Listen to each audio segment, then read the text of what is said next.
तो हाय दोस्तों। मेरा नाम है पंकज कुमार। और आज हम लोग रिएक्ट के अंदर जो यूज इफेक्ट होता है इस पे आज हम लोग थोड़ा चर्चा करने वाले हैं। ठीक है, यूज इफेक्ट क्या है, कैसे यूज इफेक्ट काम करता है। ठीक है, सो यहाँ 3 बज गए हैं रात को, वीडियो रिकॉर्ड कर रहे हैं। ठीक है, सो दोस्तों थोड़ा सा सपोर्ट कीजिएगा। ठीक है, सो इस वीडियो को स्टार्ट करते हैं। सो देखिए, रिएक्ट जेएस में जो यूज इफेक्ट होता है उसका काम क्या होता है कि अगर हमारा जो फंक्शन कंपोनेंट के अंदर में अगर आपको साइड इफेक्ट का अगर कोई टास्क अगर परफॉर्म करना होता है तो उसके लिए हम लोग यूज इफेक्ट का यूज करते हैं। ठीक है, गॉट इट यहाँ। ठीक है, एक बार और समझिए कि अगर हमको फंक्शन कंपोनेंट के अंदर में अगर कोई साइड इफेक्ट जैसा कोई टास्क परफॉर्म या हैंडल करवाना होता है तो उसके लिए हम लोग यूज इफेक्ट का यूज करते हैं। ठीक है, अब साइड इफेक्ट क्या होता है भाई, ये भी समझना जरूरी है कि साइड इफेक्ट होता क्या है। ठीक है, तो साइड इफेक्ट हम लोग उसको बोलते हैं जैसे कि एपीआई कॉल करवाना, सेट टाइम आउट हो गया, सेट इंटरवल हो गया, या इवेंट लिसनर हो गया। उस टाइप का अगर आप काम करवाते हैं तो उसको हम लोग साइड इफेक्ट बोलते हैं। ठीक है, अब यहाँ पर देखिए, यहाँ पर दो वर्ड है। सबसे पहला माउंटिंग, दूसरा है अनमाउंटिंग। माउंटिंग का मतलब क्या होता है कि एक बार चल रहा है। अनमाउंटिंग का मतलब क्या है कि वो बंद हो गया। ठीक है, इसको हम अच्छे से समझते हैं। अनमाउंटिंग का मतलब, सॉरी, माउंटिंग का मतलब ये होता है कि जब भी आपका कंपोनेंट पहली बार पहली बार अगर रेंडर हो रहा है तो उसको माउंटिंग कहते हैं, या उसको माउंट भी कहते हैं। जैसे कि एग्जांपल को समझते हैं कि मान लीजिए कि आपको आपके कंपोनेंट में अगर यूआई अगर पहली बार अगर रेंडर हो रहा है तो उसको हम लोग माउंटिंग कहते हैं। ठीक है, अब अनमाउंटिंग का मतलब ये होता है कि हम वहाँ पर बताए थे अनमाउंटिंग का मतलब कि बंद हो जाना। जैसे कि एक रियल एग्जांपल समझते हैं कि मान लीजिए कि कोई एक्टर अगर स्टेज पर अगर वो शो कर रहा है, जैसे ही स्टेज पर अगर वो शो कर रहा है, वो शो करना चालू उसका हो गया है, तो उसको हम लोग माउंटिंग कहते हैं। शो का मतलब कि गाना गा रहा है या कुछ भी अपना काम कर रहा है, तो उससे हम लोग माउंटिंग कहते हैं। ठीक है, अगर वो जो सिंगर या जो भी एक्टर है अगर वो शो करके अगर वो चला गया तो उससे हम लोग अनमाउंटिंग कहते हैं। ठीक है, यहाँ पर समझिएगा कि जब तक वो सिंगर अगर वो स्टेज पर अगर शो कर रहा है, अपना काम कर रहा है, तो उसे माउंटिंग कहते हैं।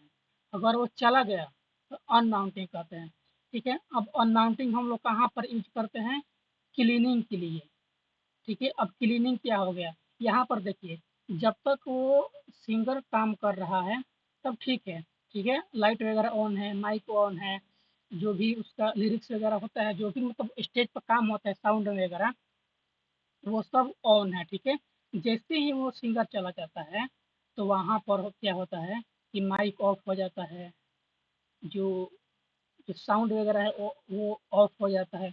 उसका मतलब क्या होगा कि वो क्लीन हो गया, मतलब कि वो खत्म हो गया। अनमाउंटिंग का मतलब बताए थे कि वो खत्म हो गया, क्लीन हो गया, तो इसको बोलते हैं अनमाउंटिंग। अब यहाँ पर समझिए कि टेक्निकल में हम लोग माउंटिंग कैसे यूज करेंगे। ठीक है, मान लीजिए कि हमको मेरे पास एक कंपोनेंट है। ठीक है, अबाउट कंपोनेंट। ठीक है, हम चाहते हैं कि वो 3 या 4 सेकंड के बाद वो खत्म हो जाए, मतलब कि वो चला जाए। ठीक है, उसके लिए हम लोग सेट टाइम आउट यूज करते हैं। ये हो गया आपका टेक्निकल वर्ड जो कि हम लोग माउंटिंग का यूज करेंगे। ठीक है, यहाँ पर अच्छे से समझेंगे कि कैसे माउंटिंग चला गया, कैसे आ गया। ठीक है, ताकि वो आपको समझ में आ जाएगा। अब यहाँ पर यूज इफेक्ट का देखिए कुछ सेंटेक्स है। ठीक है, फंक्शन, यहाँ एरो है, कर्ली ब्रेसेस ऑन है, इसके अंदर आप कोई भी चीज़ लिख सकते हो, कंट्रोल या कोई एपीआई कॉल करवा सकते हो। यहाँ पर मैंने यहाँ पर बताया है कि साइड इफेक्ट में एपीआई या सेट टाइम आउट सब इसी के अंदर आप करवाओगे। ठीक है, और यहाँ पर जो इम्पिटी है, जो एरे है, ये इम्पिटी होगा। ठीक है, ये जो एरे है ये आपका इम्पिटी होगा। अब यहाँ पर आपका जो है टू केस बन सकता है। ठीक है, पहला केस ये है कि आप यहाँ पर इम्पिटी एरे रख सकते हो। ठीक है, फर्स्ट केस ये बन सकता है कि आप यहाँ पर इम्प्टी एरे रख सकते हो, ठीक है। दूसरा केस ये होता है कि आप इसके अंदर आप कोई भी डिपेंडेंसी ऐड कर सकते हो। और डिपेंडेंसी का मतलब क्या होता है कि जैसे कि मान लीजिए कि कोई आप यूज स्टेट बना है, ठीक है, उसके अंदर जो भी आपका इनिशियल वैल्यू होता है वो यहाँ पर आप ऐड कर देते हो। यूज यूज स्टेट में क्या होता है कि इनिशियल वैल्यू होता है, एक फंक्शन होता है, ठीक है, तो फंक्शन को ऐड यहाँ पर नहीं करना होता है।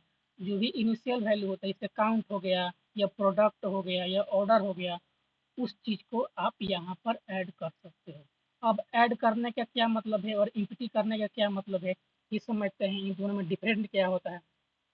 तो डिफरेंट ये होता है कि मान लीजिए कि आपको फंक्शन कंपोनेंट के अंदर आपको एक बार अगर रेंडर करवाना हो, एक बार माउंट करवाना होता है, आप यहाँ पर जो एरे है इसको इम्प्टी रखते हो, ठीक है। इम्प्टी का मतलब कि खाली एरे, इसमें कुछ नहीं रहेगा, ठीक है। अब दूसरा केस ये होगा कि अगर मान लीजिए कि एपीआई से कोई डेटा आ रहा है, तो डेटा को बार बार आप चेंज करवाना चाहते हो, तो आप यहाँ पर डिपेंडेंसी को ऐड कर सकते हो, ठीक है। अगर आपको डेटा को बार बार चेंज करवाना है, बार बार रेंडर करवाना है, तो आप यहाँ पर वो जो इनिशियल वैल्यू है वो यहाँ पर आप ऐड कर सकते हो, ठीक है।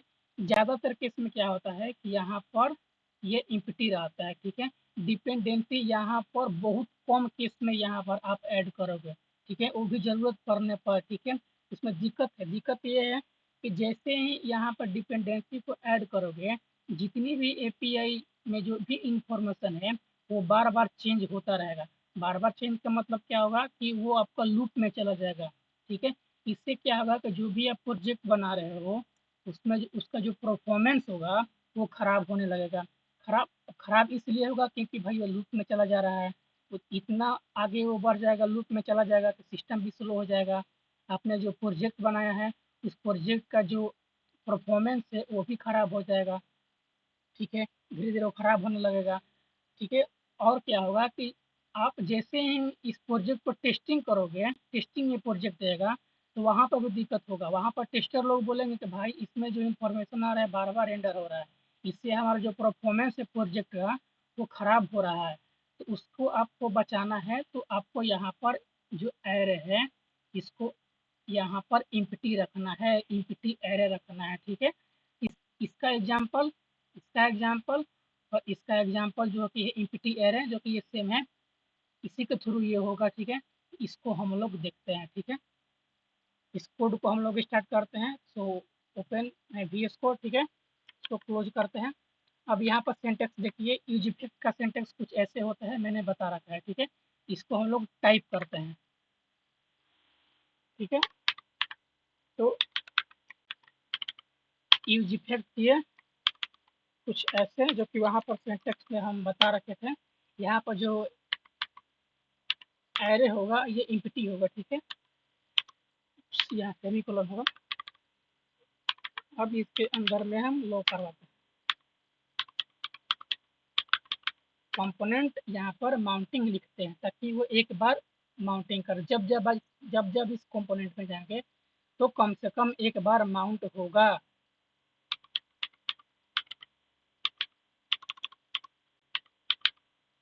ठीक है, अब यहाँ इसको रन करते हैं, कंसोल में जाते हैं, यहाँ पर देखिए कंपोनेंट माउंटिंग हो रहा है, ठीक है। देखिए जब जब कोई यूजर इस कंपोनेंट में पहली बार आएगा मतलब फर्स्ट टाइम, तो एक बार रेंडर करेगा, ठीक है। जब जब अब इस कंपोनेंट में आएगा तब तब ये एक बार रेंडर करेगा, ठीक है।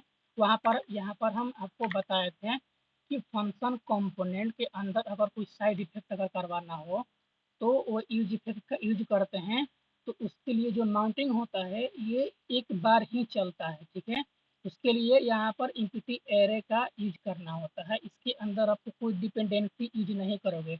डिपेंडेंसी यूज करोगे तो वो बार बार चेंज होना, रेंडर होना चालू हो जाएगा, वो लूप में चला जाएगा, ठीक है। तो यहाँ पर क्या है, इम्प्टी है। इम्प्टी से मतलब क्या हो गया कि ये एक बार रेंडर हो रहा है, ठीक है, ये बार बार नहीं हो रहा है, सिर्फ एक बार हो रहा है। इससे क्या होगा कि जो भी आपका प्रोजेक्ट बना रहे हो वो प्रोजेक्ट का जो परफॉर्मेंस है बेस्ट रहेगा, ठीक है, टेस्टिंग में जाएगा उतना दिक्कत नहीं होगा, कुछ भी प्रॉब्लम नहीं होगा। अगर कोड सही से लिखे हो तो कोई प्रॉब्लम नहीं होगा, टेस्टिंग में आराम से वो पास हो जाएगा, ठीक है। अब समझते हैं कि आपको कैसे चीज़ों को बार बार रेंडर करवाना है, मतलब कि बार बार आप चेंज करवा सकते हो, ठीक है। तो उसके लिए हम बनाते हैं एक और use state, sorry use effect,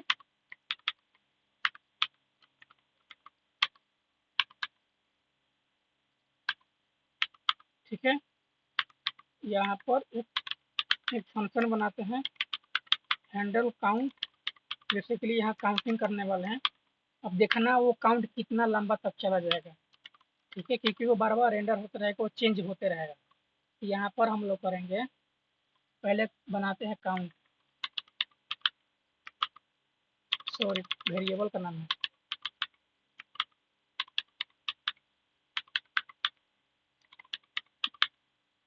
ठीक है।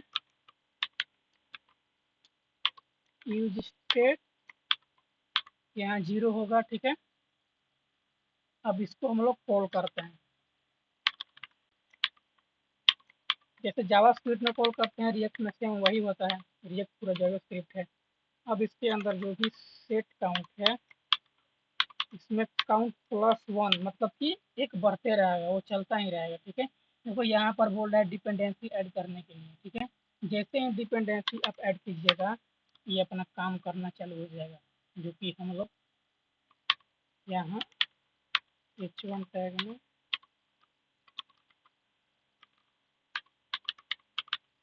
ये होगा, ठीक है। इसको देखिए, देखिए चलना स्टार्ट हो चुका है, क्लीन। इसको करते हैं, ये देखिए यहाँ पर देखिए ये कंपोनेंट सिर्फ एक बार चल रहा है, ठीक है। क्यों? क्योंकि यहाँ पर मैंने कुछ भी ऐड नहीं किया, ये एक बार ही चलेगा, ठीक है। यहाँ पर देखिए जैसे ही इस काउंट को ऐड किया, ठीक है, इस काउंट को बार बार रेंडर चेंज कराना अपना स्टार्ट कर दिया है, ठीक है। यहाँ पर देखिए ये चालू हो गया, ये यहाँ पर देखिए कंपोनेंट एक बार माउंट हो रहा है, ठीक है। ये जो कंपोनेंट है जो कि ये काउंट वाला, ये देखिए चलता गया चलता गया। यहाँ देखिए वार्निंग भी दे रहा है, ठीक है। यहाँ पर कुछ कुछ वार्निंग भी दे रहा है कि इज इफेक्ट आइडर डॉट नेट है dependency error and one of the dependency change every render, ठीक है। जब जब ये चेंज हो रहा है, ठीक है, ये जब जब ये चेंज हो रहा है तब तब ये रेंडर होना चालू हो जाए, ठीक है।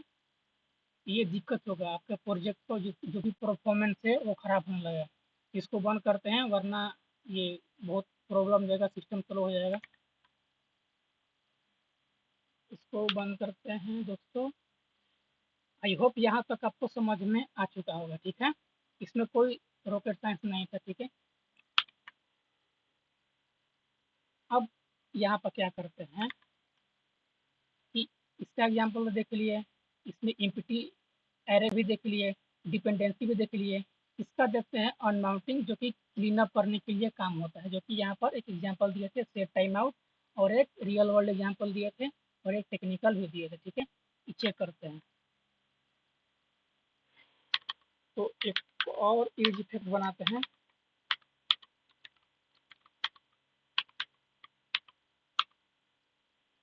इसमें हम लोग लिखते हैं सेट टाइम आउट।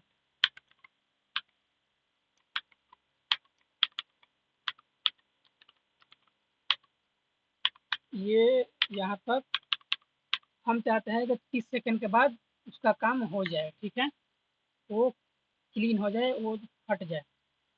तो यहाँ पर एक बनाते हैं state show set show. Show का मतलब कि जब तक वो चल रहा है, ठीक है, वो शो करेगा, उसके बाद वो फॉल्स हो जाएगा, ठीक है। ये बाय डिफॉल्ट जो कि ट्रू रहेगा, मतलब कि वो काम कर रहा है, ठीक है। इसको हम लोग को काम को बंद करवाना है, अनमाउंट करवाना है। माउंट का मतलब चल रहा है, अनमाउंट का मतलब अन हो गया, मतलब कि वो बंद हो गया है, ठीक है। तो यहाँ पर सेट शो को, सॉरी, तो इसको हटाते हैं, इसमें फॉल्स होगा, ठीक है। अब हमको क्या हटाना है, ठीक है, वो भी तो यहाँ पर बताना पड़ेगा। ठीक, यहाँ पर हम बनाते हैं अबाउट पेज, चाहे फॉर्म, फॉर्म डॉट टीएक्सटी।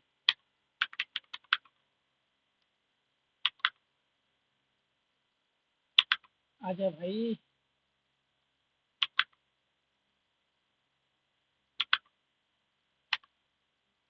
थोड़ा सिस्टम स्लो है। अब इस फॉर्म को क्या करना है कि बंद, जैसे ही देखिए यहाँ पर ये फॉर्म को प्रिंट करता है, देखिए ये फॉर्म आ गया। हम चाहते हैं कि ये फॉर्म 3 सेकंड के बाद या 4 सेकंड के बाद ये क्लीन हो जाए, मतलब कि हट जाए, मतलब कि ये अनमाउंट हो जाए, ठीक है। अभी ये माउंट है, मतलब कि माउंट का मतलब कि ये चल रहा है, ठीक है। अनमाउंट का मतलब कि बंद हो जाएगा, ठीक है। यहाँ पर क्या करेंगे कि जो भी हमारा ये ये शो है, अगर चल रहा है, जो फॉर्म आएगा इसको 3 सेकंड के बाद बंद हो जाएगा, ठीक है। ये चल रहा है तो फॉर्म दिखाएगा और नहीं तो ये बंद हो जाएगा। तो इसको देखते हैं, देखिए 1 2 3, 1 2 3, ये बंद हो जाएगा, ठीक है। 4 सेकंड चाहे 2 सेकंड करके देखते हैं, ठीक है। यहाँ पर देखिए 1 2 चला जाएगा, 1 2, ये क्या होगा, ये अनमाउंट हो गया, ठीक है। ये माउंट है, गया, अनमाउंट हो गया, ठीक है। अब यहाँ पर देखिए एक और तरीका है जो कि हम लोग रिटर्न केस भी यूज करते हैं, ठीक है। ज़्यादातर अब जब अनमाउंट करेंगे तो वहाँ पर रिटर्न केस आप यूज करेंगे, ठीक है। ये भी चल जाएगा, लेकिन अगर आपको मल्टीपल चीज़ हो गया, जैसे कि मल्टीपल टाइम हो गया, तो उसके लिए आपको यहाँ पर क्लियर टाइम आउट को यूज करना पड़ेगा, ठीक है। अब यहाँ पर आर्गूमेंट मांग रहा है, अब आर्गूमेंट कहाँ से लाएं, ठीक है। आर्गूमेंट इसको कहाँ से दें, तो हमको किसको यहाँ पर रिमूव करना है, किसको मतलब क्लीन करना है, बंद करना है, कि जो सेट टाइम आउट है इसको हमको बंद कर देना है, ठीक है। तो यहाँ पर एक वेरिएबल में इसको ऐड कर लेते हैं, टाइम आउट। अब यहाँ पर ये आर्गूमेंट पास कर देंगे टाइम आउट को, ठीक है। ये भी काम करेगा और ये अच्छा तरीका है। अगर आप बड़ा प्रोजेक्ट बना रहे हैं तो उसमें ये वाला चीज़ को रिटर्न में ये आप ऐड करेंगे। देखिए 2 सेकंड के बाद ये चला जाएगा, कितना सेकंड है, 2 सेकंड के बाद ये, ओ सॉरी, सिंटेक्स में थोड़ा मिसिंग है, इसमें ऐसे होगा, ठीक है। अब ये देखिए रिफ्रेश करते हैं, चला जाएगा, ठीक है। 1 2 गया, माउंट हुआ, ये अनमाउंट हो गया, माउंट हुआ, अनमाउंट हो गया, ठीक है। तो कुछ इस तरीका से माउंटिंग और अनमाउंटिंग काम करता है, माउंटिंग और अनमाउंटिंग काम करता है, ठीक है। इन दोनों का हम लोग एग्जाम्पल देख लिए, इसका भी देख लिए, इसका भी देख लिए, और इसमें जो एम्प्टी एरे था और इसमें आप जो डिपेंडेंसी ऐड भी कर सकते थे वो भी देख लिए, ठीक है। तो आई होप यहाँ तक आपको अच्छे से समझ में आया होगा, ठीक है। और यूज इफेक्ट को हम लोगों ने पूरा अच्छे से यहाँ पर कवर कर चुका है, ठीक है। अब जितने भी बड़े बड़े प्रोजेक्ट बनाओगे वहाँ पर यूज इफेक्ट यूज होता ही होता है, और इतना ही लमसम यूज होता है, ठीक है। इससे ज़्यादा आप बहुत रेयर केस में या कुछ बहुत होता है, इतना ही में आपका पूरा प्रोजेक्ट बन जाता है, ठीक है। ये जितना यूज इफेक्ट आज हम लोग यहाँ पर समझे हुए हैं, इतना ही में पूरा आपका प्रोजेक्ट लगभग लगभग यूज केस के थ्रू, यूज इफेक्ट के थ्रू आपका बन जाता है, ठीक है। सो इस वीडियो को यहीं पर समाप्त करते हैं, ख़त्म करते हैं। So I hope got this point and thank you. और लाइक भी कर दीजिएगा, सब्सक्राइब भी कर दीजिएगा एंड कमेंट वगैरह कर दीजिएगा, ताकि मुझे पता लगे कि और कहाँ इम्प्रूवमेंट करना है और आप लोगों को किस टाइप का और वीडियो चाहिए, ठीक है। इस चैनल पे और इन, जैसे कि यूनिक यूनिक प्रोजेक्ट भी इस चैनल के ऊपर हम डालने वाले हैं, ठीक है। अभी ये सब रिएक्ट का बेसिक चल रहा है, ठीक है। यूज स्टेट हो गया, यूज इफेक्ट हो गया। एक हम यहाँ पर पिछले वीडियो में हम अपलोड किए हुए, पिछले दिन अपलोड किए हुए थे क्यूज ऐप, ठीक है। उस क्यूज ऐप को अच्छे से हम लोगों ने बनाया हुआ है एक सिंपल वे में, और उसके अंदर हम लोग यूज स्टेट भी उसके अंदर समझाए हुए हैं, ठीक है। वो वीडियो आप लोग जाकर देख लीजिएगा। दो फायदा हो जाएगा, यूज स्टेट भी समझ में आ जाएगा और क्यूज ऐप कैसे बनाते हैं ये भी समझ में आ जाएगा। और ये आप लोग आज यूज इफेक्ट भी खत्म हो गया, ठीक है। अब धीरे धीरे एपीआई वगैरह भी आएगा, कैसे एपीआई को हैंडल करते हैं, ठीक है। बड़े बड़े प्रोजेक्ट में एपीआई मैप मैप की यूज करते हैं, फॉरवर्ड क्यों नहीं यूज करते हैं, ये सब चीज़ें समझने वाले हैं। धीरे धीरे प्रोजेक्ट आता रहेगा, ठीक है। तो इस वीडियो को हम लोग यहीं पे समाप्त करते हैं। आई होप इस वीडियो आप लोग अच्छा लगा होगा, कुछ सीखने को मिला होगा, ठीक है। तो आप लोगों ने सपोर्ट दिखाइएगा आप लोग, ठीक है। सो थैंक यू, जय Shri Ram and good night.